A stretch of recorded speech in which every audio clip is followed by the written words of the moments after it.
Welcome sa ating short live for tonight's stream. Welcome. Simple lang naman ang pag-uusapan natin ngayon. Anong software dapat ang gamitin sa negosyo mo? So while waiting sa iba, shoutout muna sa KMCC community. Naka-live po tayo ngayon sa Tambayan. So kung gusto nyo pong mag-interact sa live na to, pwede po kayo mag-join sa KMCC Tambayan. Feel free to join mga kasosyo, mga classmate.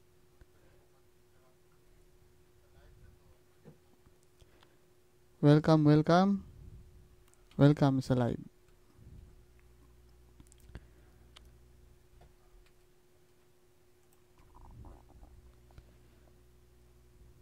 Dito natin tatalakayin ang mga posibleng o baka may i-share akong mga konsepto para malaman mong anong software dapat ang gamitin mo sa negosyo mo.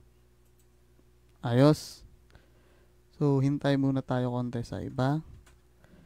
So shoutout muna sa ating viewers ngayon. Thank you so much for watching. Kung may question kayo, feel free na magtanong sa tambayan o sa comment section. Pipilitin ko yung basahin para makita ko lahat ng mga tanong nyo. Basic lang naman tong quick live lang tong ating stream ngayon.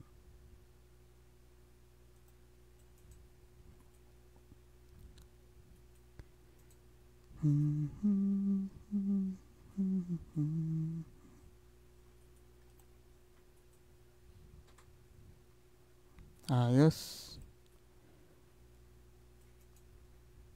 Share ko muna yung link sa iba para makita nila.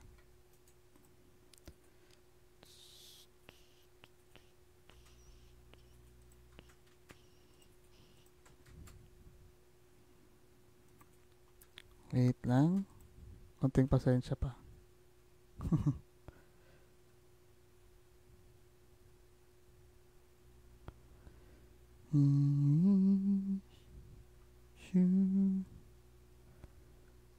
Merry Christmas. Nawala yung mga GC.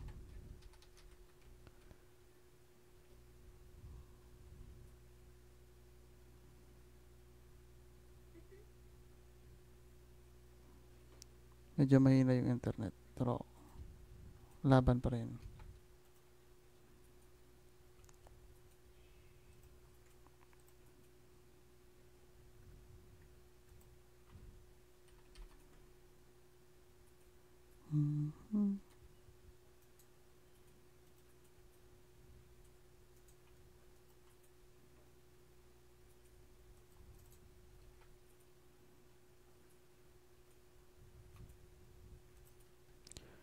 Okay, start na tayo. Overview lang naman to sa kung anong software ang dapat mong gamitin sa negosyo mo. Basic lang to. Share ko lang yung mga konting nalalaman ko tungkol sa mga software. Pero bago yan, let me introduce myself.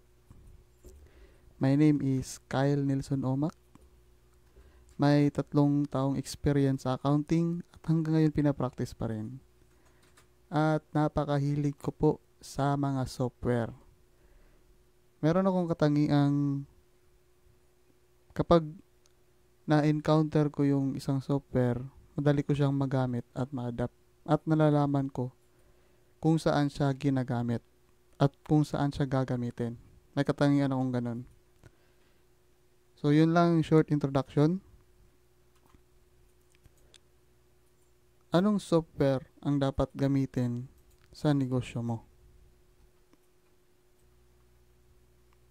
Unang-una, before tayong pumunta sa next slide, ano nga ba ang purpose sa mga software or anong role ng mga software sa mga negosyo natin?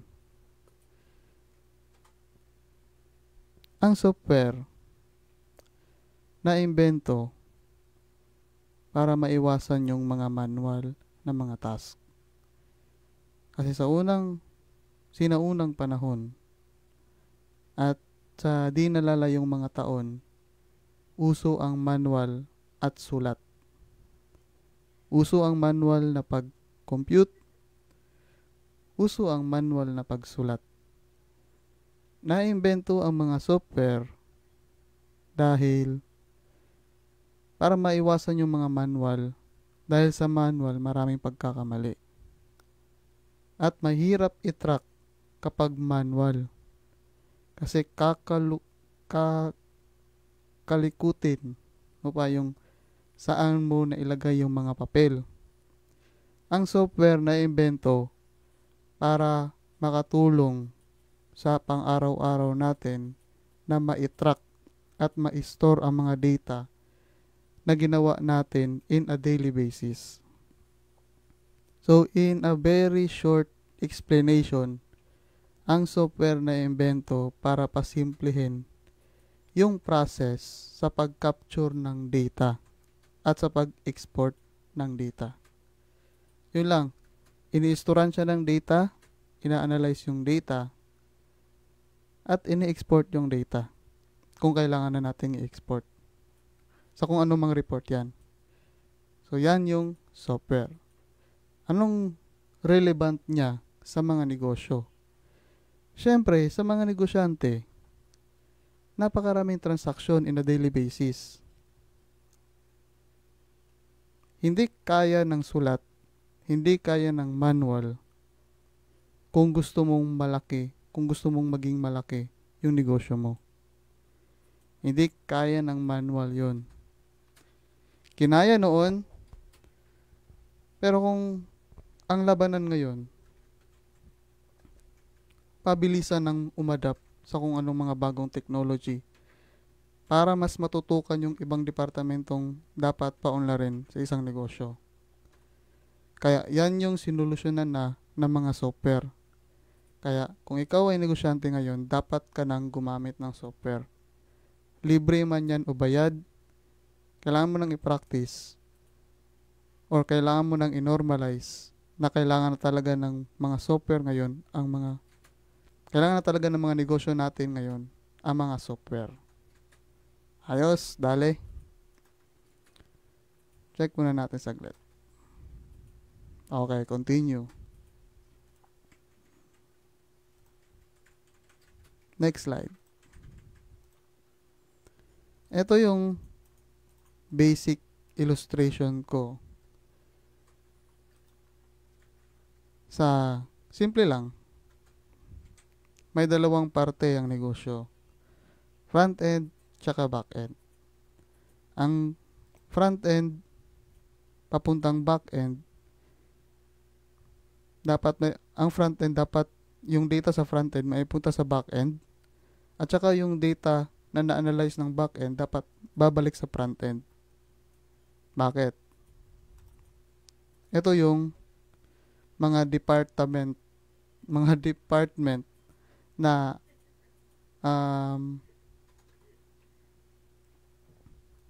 ano bang term nun? Mga department na involved sa dalawang division na to. Front end tsaka back end. Sa front end, syempre sales, marketing, people, operations, HR, inventory.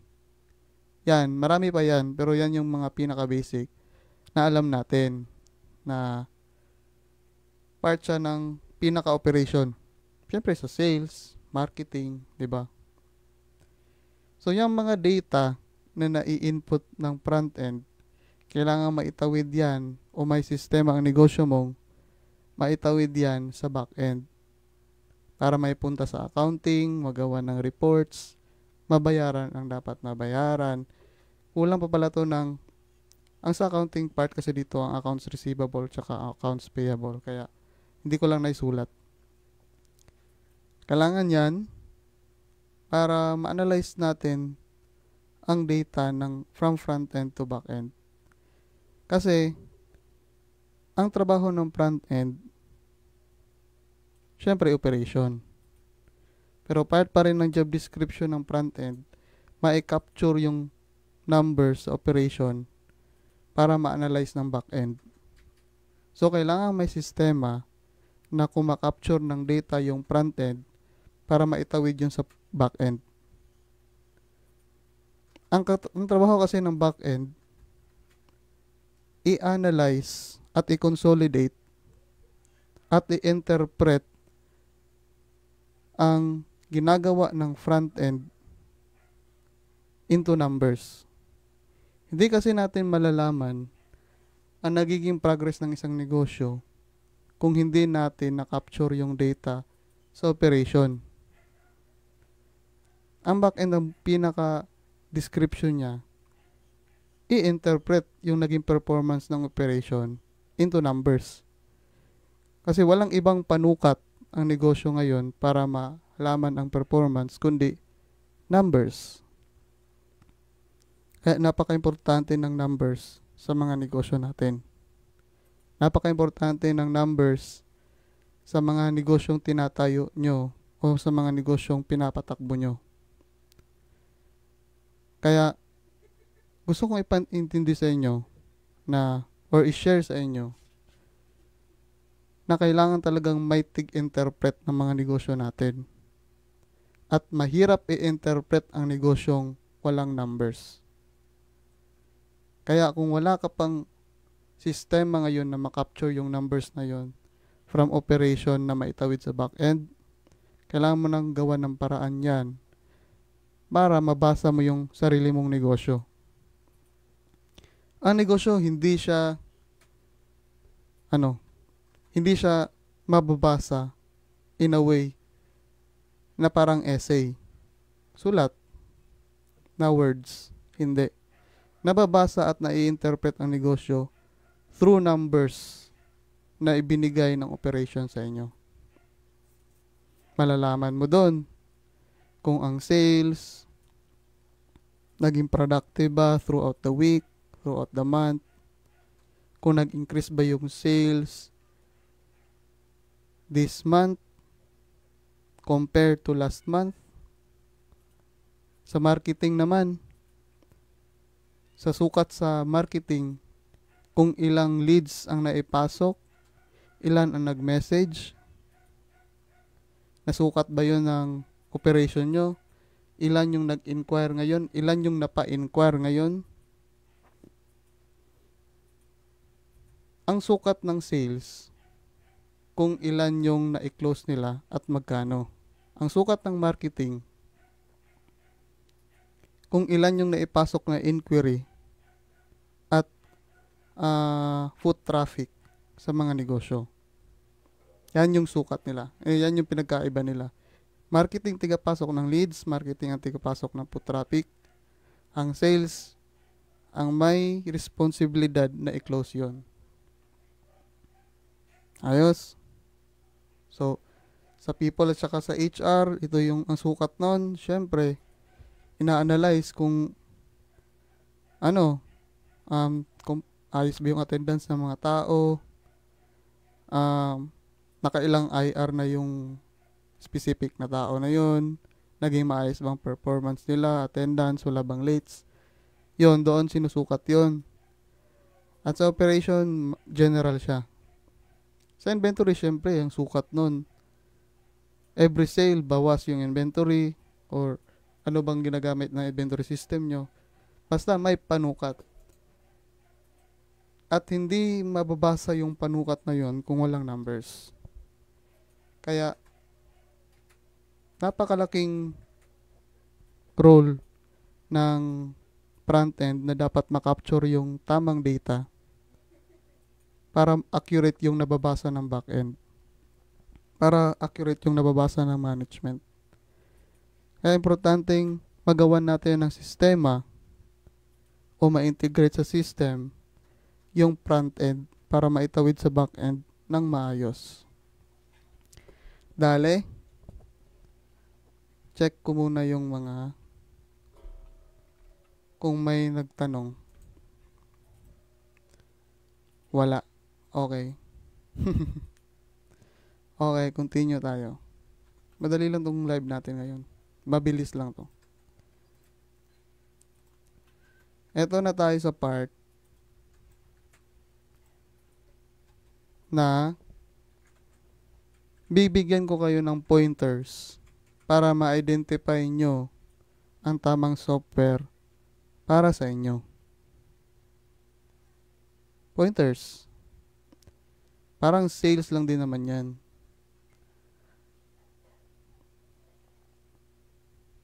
Kailangan mong malaman ang pain points ng isang customer or kailangan mong matanong yung tamang tanong para malaman mo ang isang problema ng isang customer at masolusyonan mo yun. Same concept, reverse engineering rin yan sa pag-figure out na kung anong software or system ang dapat sa ating mga negosyo. Kailangan din natin tanungin yung sarili natin, mga empleyado natin, para malaman natin kung anong kailangan talaga para ma-integrate na sa sistema o magawa ng sistema ang mga dapat para mabasa na yung performance ng iyong negosyo. Una-una, identify the following. Number 1, pinaka main problem or main challenges ng iyong negosyo. Ikaw mismo as an owner, alam mo kung ano yung mga main problem. Ano yung mga main challenges? For example, ang main challenges mo ay hindi mo natatrack timely kung magkano yung inventory count sa physical mo. Wala kang system na kapag merong nabentang produkto, hindi mo matatrack kung magkano yung natitira sa negosyo, sa stock mo. Example ulit, sales. Meron kang listahan sa mga nabenta mo. Pero wala kang listahan or statement para sa mga collectibles mo. Kasi the moment na nabigyan ka ng PO, the moment na nabigyan ka ng or na i-deliver mo yung produkto, especially kung corporate account, benta na yun. Pero hindi magiging valid ang benta na yun kung hindi mo makokolekta. Yun nga yung problema. Wala kang sistema para makonsolidate yung collectible mo per customer. Wala ka nga yung overview kung magkano talaga yung collectible mo sa kabuuan. Problema rin yan. Baka ma-checkmate ka, ang dami mong benta, ang dami mong na-close, pero wala kang na-kolekta. Problema yan. Kaya kailangan mo ma-figure out sa sarili mo. Itanong mo sa mga empleyado mo, itanong mo sa kung sino ang nasa operation in charge, kung ano ba yung mga problemang dapat masolusyonan. Identify the main problem or main challenges. Yan, i-identify mo muna yan para malaman mo kung ano ang software na para sa'yo. Kasi alangan naman na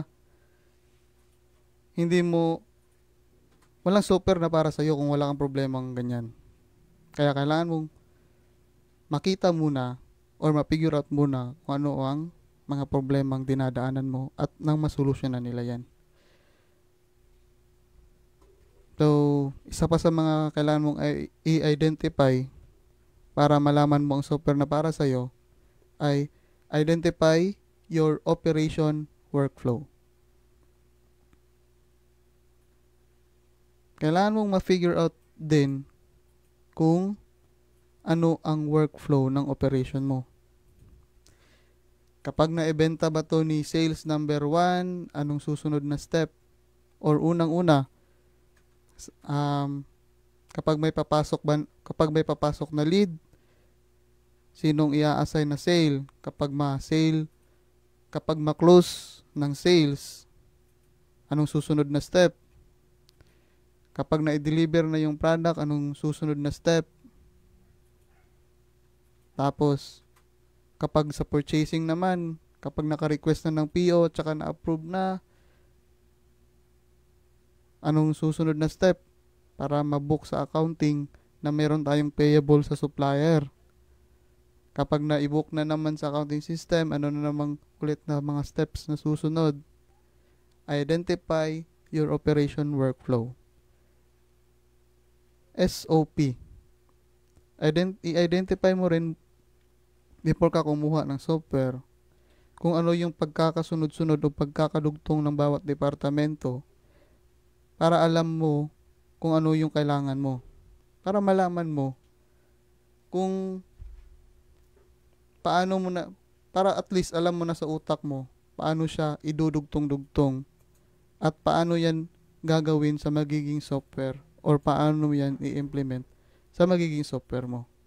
Kaya isa yan, identify your operation workflow. Okay, next. Isa sa mga kailangan mong identify para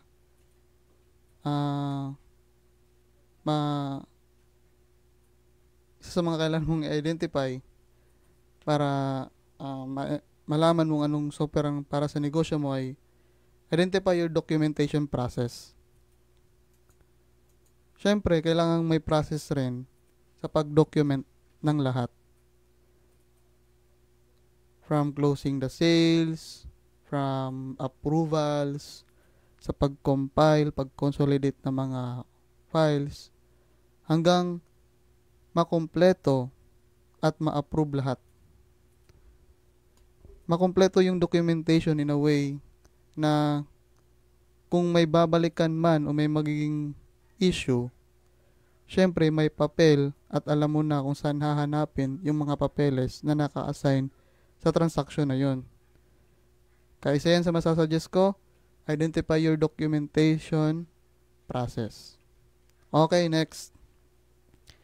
Isa sa mga kailangan mong identify para malaman mo ang software na para sa iyo ay ang you have to identify anong kailangan mong data or reports. Sa bawat negosyo, may kanya-kanya tayong mga reports na kailangan.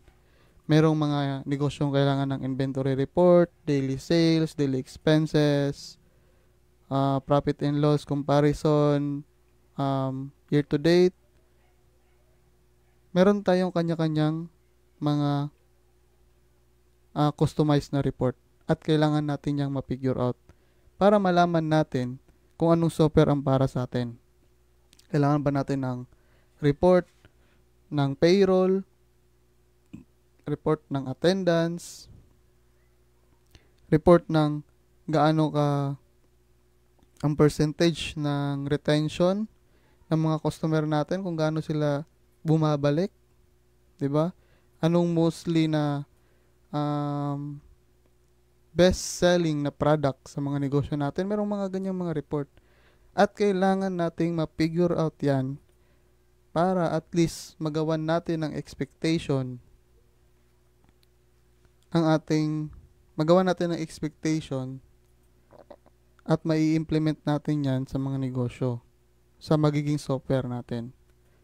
Kaya isa yan sa masasuggest ko na you have to identify the reports and data na kailangan ng negosyo mo para alam natin kung anong i-analyze natin at alam natin magiging expectation.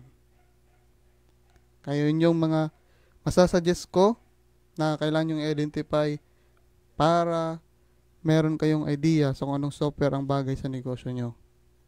Una, identify the main problem. Pangalawa, identify your operation workflow. Pangatlo, identify your documentation process. Pang-apat, identify the data and reports needed for your business. Yung apat na yan, masasuggest ko yan. Okay, tingnan muna natin. Ayun, may nag-comment. Shout out, Brother Aidu. Thank you so much. Happy birthday too. Okay, next. Once everything is identified, consult a consultant or tech support of the well-known softwares in the industry. Meron kasi tayong kanya-kanyang industriya na tinutumbok. Iba-iba yan per business. Pero, one thing for sure, meron niyang mga well-known consultant o well-known na mga software na ginagamit sa industriya. Kaya, kung na-identify mo na yung main problem mo, operation workflow, documentation process, tsaka yung data, sabihin mo yan sa kanila lahat at nang malagyan kayo ng quotation at malagyan kayo ng expectation na yung mga feature na kailangan nyo sa negosyo nyo available sa system or software nila. At tapos ang usapan. Yun lang naman yung mga kailangan mong elemento para malaman mo kung anong software ang kailangan para sa negosyo nyo. Ang overview na live na to ay hindi kung turuan ka kung anong pinaka-actual na software ang kailangan. Actual na software na pangalan o brand yung ilalatag ko. Hindi. Tinutulungan kita para makuha mo yung tamang software para sa negosyo nyo. Bakit ko ba sinishare to? Sinishare ko to dahil alam ko yung feeling ng busy ka pa nga sa negosyo mo, dumadagdag pa yung problema para humanap ka pa ng software tapos hindi pa pala tugma sa negosyo mo. Napaka-frustrating nun. Kaya, yun yung nilalatag ko na mga idea, nilalatag ko na solusyon para hindi na magkamali at maset na natin yung expectation para sa negosyo natin, para sa mga software na bagay sa mga negosyo natin. Napaka-basic lang nito. Siyempre, marami pa yan. Pero ito muna yung nilatag ko kasi overview lang eh. Pero sa mga overview na to, sure na ako na makukuha nyo yung tamang system o software kapag nalatag nyo to at malalaman nilang anong kailangan mo at maiset mo ang expectation mo sa mga software na gagamitin mo. Dale.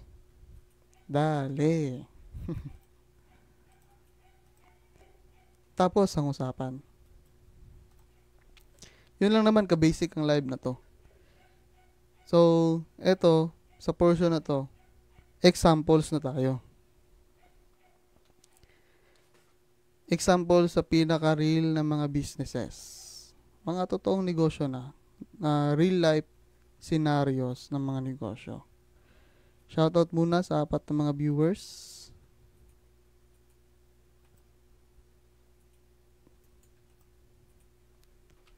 Shoutout sa inyong lahat.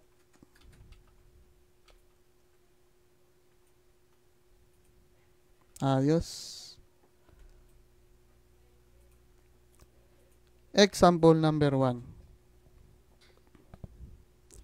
Ang pinakasikat or pinaka executable na negosyo, e-commerce.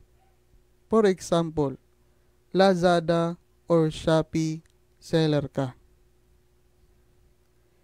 Tama naman, nabibigyan naman. For example, yung platform na yun, platform kasi yan sila. For example, wala ka pang physical shop, wala pa lahat. E-commerce, for example, nasa Lazada or Shopee platform ka. Makukonsider na ang platform na Lazada or Shopee nasa front end na may component ng back end. Kasi yung Shopee at Lazada, sa pagkakaalam ko, merong admin panel or seller panel yan na nagbibigay sa iyo ng reports kung ano yung best selling, ano yung pinaka-retaining, ano yung produktong nagbabalik-balik yung customer, merong customer database. Tama? Meron yang admin panel ang seller.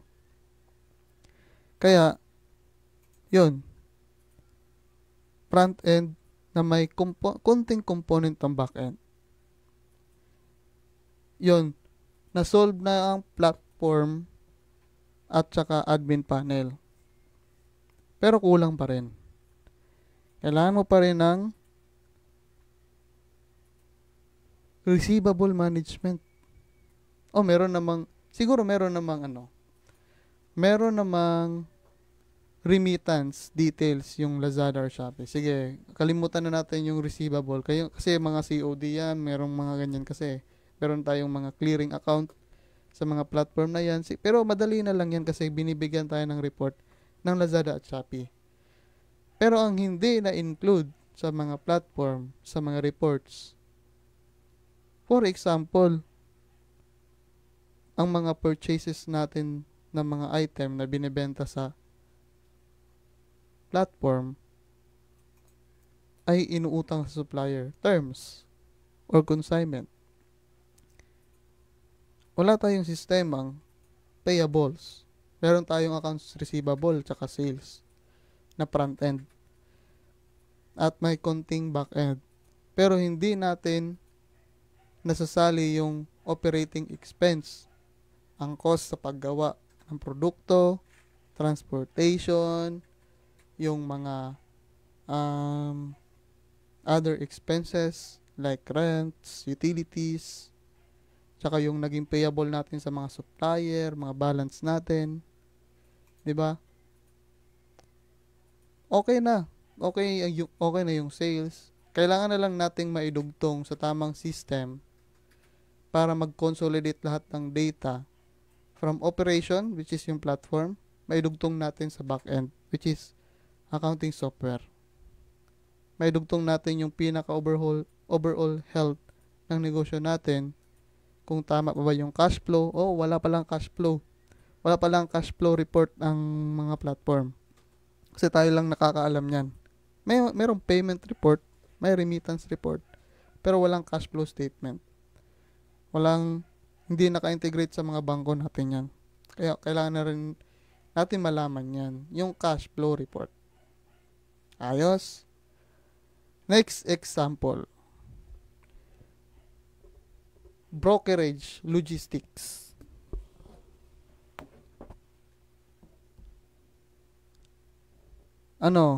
Yung mga malalaking brokerage logistic company sa buong mundo in a general workflow. Ang workflow ng mga brokerage logistic company, meron yan sila sa operation, tinatawag na, syempre meron yang sales. At sa operation, ang software na ginagamit, transportation management system. Meron ding 3PL. Ayos. Ang 3PL system is parang bidding. Maglalatag yung sales ng isang ruta. Meron tayong open for quotation. Request for quotation. Magkano yung magiging quotation nyo from point A to point B na to. Maglalatag yung mga carrier nyan, mga partner. Kung sino yung swerteng mapili, sila yung magkakarga. Syempre, sa naging quotation nila, rate confirmation. Sa transportation management system yan. Pagkatapos nun, ma-approve na. Na-book na yung load. Syempre, kung ano yung naging expenses, additional expenses, isa-charge sa customer yan. TMS pa rin yan. Pero once na completed na yung delivery, may finalized amount na, syempre, magbibigay ng invoice yung carrier, which is mapupunta siya sa accounts payable department. Pero before dapat siya mapunta sa accounts payable department, kailangan delivered yung status, tsaka kompleto yung papeles. May perma ng customer, merong POD, rate confirmation, tsaka yung invoice. Ganyan. Waybill, mga ganyan sa Pilipinas. And pagkatapos ng maibill sa atin, finalize na rin natin yung invoice amount na ibibigay natin sa pinaka-customer. Ibibigay natin yung mga POD na nabigay sa atin ng mga carrier. Tapos, set as delivered. Sa accounting na naman, ipo-forward nila yan. Yung billing tsaka accounts receivable, yung magbibill sa kanila para malaman na natin, para ma-book sa accounting system na meron tayong receivable for this certain customer. Yun, dalawang accounting, may dalawang software na involved kung brokerage, transportation management system, at accounting system. Meron din mga negosyong ganyan na dalawang software ang ginagamit. May iba nga, 3. Yung mga Foodpanda, yung mga Grab, mga food delivery business, 3 ang software yan eh. Merong admin, merong seller, merong driver. May kanya-kanyang reports yan.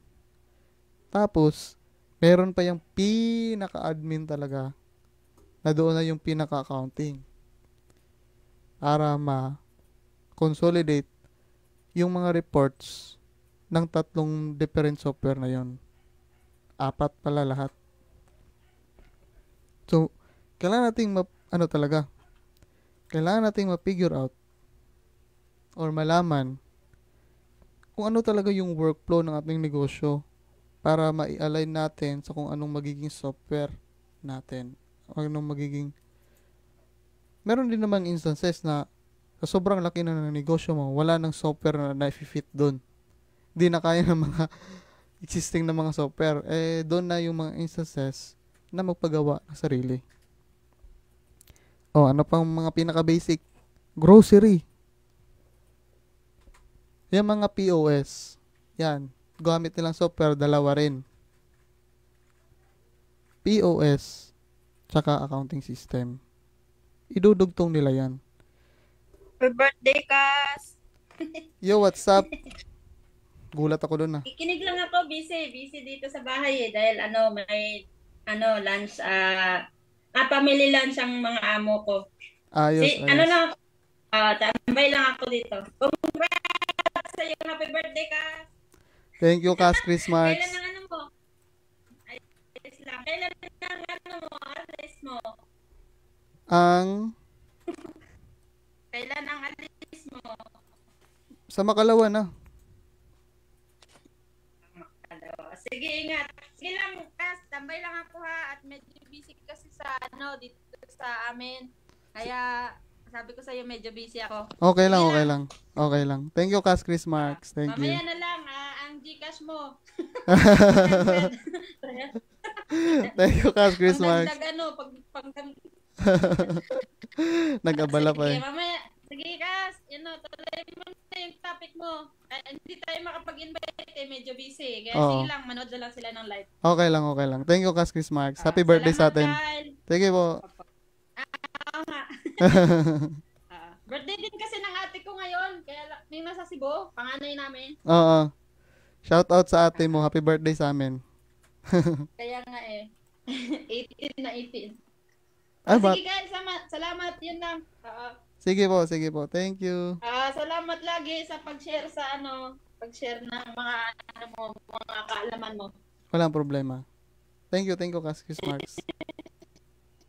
Sige. Bye-bye. Sige lang, makinig lang ako dito. Sige po. Ayos. Okay, next. Yung grocery. Doon tayo nag-end. Dalawang ginagamit din nila dyan. Merong POS para sa kahera. Para ma-track yung sales tsaka yung cash flow. At di ako sure kung magkaiba rin yung inventory. Pero sure ako na parang siguro may inventory at saka kapag mga malls. 3 pala yan. Una, yung POS para sa kahera. Tapos inventory and logistics. May ordering system yan. Ordering for inventory tracking. Kasi malalaman nila yan every sale na low stock na ba or kailangan na ba mag-reorder para hindi maubusan ng stock. Ordering system yan, logistic at saka inventory system. Tapos dugtong na ulit yan sa accounting. Kaya nai-suggest ko kanina na kailangan nating malaman yung, ano ulit yun? Yung pinaka operation workflow, tsaka documentation process. Para doon, malalaman natin at maiset agad ng mga consultant natin o mga tech support kung ilan ba dapat ang software na involved sa gantong operation. Especially kung malakihan na. Pero kapag konti pa naman yung operation, kapag napagtsatsagaan pa naman sa isang software, napagtsatsagaan sa dalawa, mas mainam kasi mas less yung cost ng magiging software natin. Pero investment kasi yan. Tayo rin sasakit ng ulo kapag hindi natin yan naagapan as soon as possible. Kaya, huwag mang hinayang na mag-invest sa software. Meron namang mga software na mga libre. Ang investment mo naman doon, time para matuto. Time para mag-explore. Time para malaman kung anong mga features nun. Kaya kanya-kanya pa rin research para malaman nating ma-fit sa mga negosyo natin. Ayos.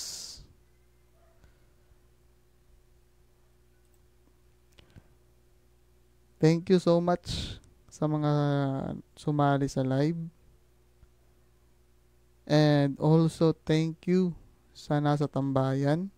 Thank you, Kas Chris Marks. Dito ko muna i-end ang live. Yun lang naman. Quick live lang siya. Kasi gusto kong i-share yon. Ang insight ko na yon.